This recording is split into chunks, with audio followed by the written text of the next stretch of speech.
कदाचित जुळू शकेल. संदीप खरेजी मगाशी म्हणाले की प्रेमात पडलं आणि तो बुडाला, आपण काय करणार. तशी नंतरची खूपची स्टेज म्हणावी अशी, पण आज खरे सर, लिंगे मॅडम,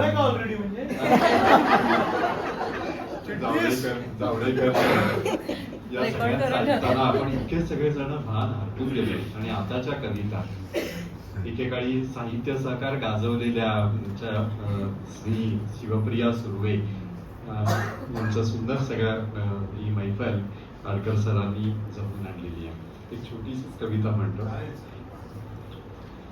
रात्र वाहते अंधारातून, धरेस बिलगुन थंड वारा. रात्र वाहते अंधारातून, धरेस बिलगुन थंड वारा. कुठे कुणाची नाती विझली, ठेवून मागे ओल्या वाटा.